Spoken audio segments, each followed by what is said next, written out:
আজকে কিন্তু মোটেও মাছ কাটার জন্য প্রস্তুত ছিলাম না, কারণ আমি আজকে অন্য কাজে অনেক ব্যস্ত ছিলাম। সকাল থেকে অনেক কাজ করতেছি।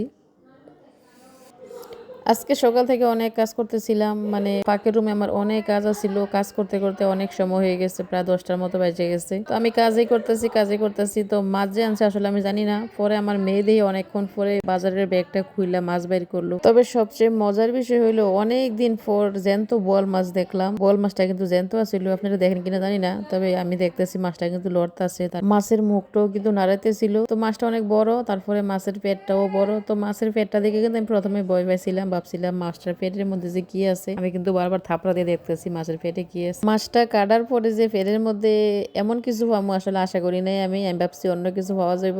পরে মাছটা কাটার পরে দেখেন মাছের পেটটা দেখেন কত বড় আর কত মোটা। তারপরে আমি পেটটা একটু কেটে নিলাম, কেটে অবশেষে যা পাইলাম তা হইলো পুরোটাই পানি। আসলে দাওটা একটু ওসা হওয়ার কারণে কিন্তু ভিডিওটা ভালো মতো করা হয়েছে না, কাটার জায়গাটা আসলে দেখানো হয়েছে। বোয়াল মাছ কাটলে কিন্তু দেখবেন বেশিরভাগই বড় মাছ পাওয়া যায়, এটার ভিতরে বড় মাছ মাছ থাকে। বোয়াল মাছ কিন্তু বিশেষ করে বড় বড় মাছ খায়। তা আমি আসলে এমন কিছু আশা করছিলাম, পরে দেখি না এটা সবটাই পানি। তো আমার মাছ কাটা শেষ। তো দেখেন মাছের পিসটা কিন্তু অনেক বড়। তারপর একটু আমি মোটা করে কাটছি। বোয়াল মাছ মোটা করে কাটেন আর চিকন করে কাটেন, এমন ভাবে ফাটে তেলে দিলে মানে অবস্থা খারাপ হয়ে যায়। বোয়াল মাছ বাজতে কিন্তু সাবধানে বাজতে হয়। লেজটা অনেক বড় আছিল, লেজটা একটু ছোট করে নিলাম। তো এদিক দিয়ে আমার ধোয়া দায়ের কাজ চলতেছে। একটু পিসটি আগে উড়াইয়া তারপরে রাখিয়া দিলাম আর কি। মাথাটা কিন্তু অনেক বড়, তারপরে হলো দাঁতও ছিল অনেক বড় বড় দাঁত। বোয়াল মাছের দাঁত কাটতে কিন্তু অনেক কষ্ট, হাত কেটে যায়।